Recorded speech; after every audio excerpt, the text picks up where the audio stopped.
J'arrive au Fort d'Ivry en 58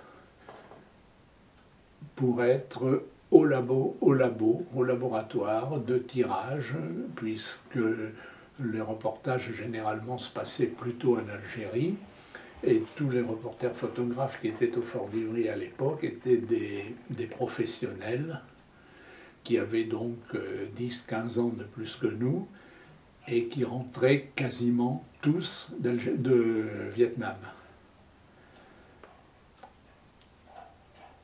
Il y avait des gens de grande qualité qui bien sûr couvraient tous les reportages importants, et pour pouvoir s'épanouir en tant que membre du contingent, il était préférable de partir en Algérie. Alors au Fort d'Ivry, j'y reste très peu de temps, parce que, étant à l'époque très skieur, je me suis absenté pratiquement une quinzaine de jours fin 58 pour aller faire du ski, et j'ai été sommé de rentrer, bien sûr. Je suis rentré un lundi matin au Fort d'Ivry, et le colonel Andrès de l'époque m'a dit: tu ne vas pas perdre ton bronzage et tu pars ce soir pour Marseille. C'était clair. Donc l'armée déjà était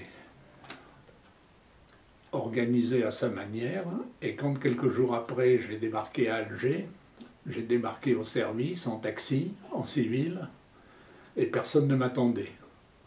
Donc le commandant du SCA d'Alger m'a demandé ce que je foutais là, et là je lui ai fait entre guillemets un pieux mensonge. Je lui ai dit: je suis venu en Algérie du Fort d'Ivry pour devenir reporter, ce qui n'était pas tout à fait la version officielle, puisque j'avais été viré du Fort d'Ivry.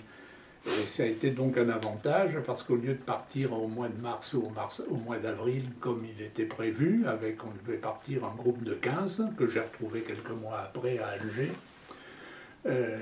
j'ai pu arriver à Alger, être directement affecté au reportage sans avoir à passer par la case labo, qui était donc toujours, bon, les emplois privilégiés étaient réservés bien sûr à tous ces garçons qui rentraient d'Indochine, qui étaient des professionnels de l'armée, j'entends. Et néanmoins, d'excellents photographes, il faut reconnaître, hein, qui sont restés, avec lesquels j'ai gardé de bons contacts. D'abord, tous les gars qui arrivaient comme ça seuls à Alger étaient en principe reporters à Paris Match, c'était à la mode. Et 9 fois sur 10, totalement incompétents. Non seulement ils n'étaient pas à Paris Match, mais ils ne connaissaient pas la photographie, ils n'étaient pas photographes. C'est pour ça que les reporters nous faisaient passer un test en nous mettant un appareil de photo de l'époque, le Rolleiflex, qui était l'appareil, un peu la Mercedes de tous les photographes, en disant: charge un Rolleiflex, ce qui n'était pas évident. Bon, mais quand on était, comme j'ai été ancienne assistante photographe, on chargeait un Rolleiflex avec les yeux fermés. Bon, et quand j'ai eu chargé mon Rolleiflex, ils m'ont dit: bon, ben on t'accepte. C'était donc, voyez, encore un pré-filtre, mais fallait-il encore le passer, et ils m'ont dit: la prochaine fois, c'est toi qui le feras faire à un autre reporter de Paris Match.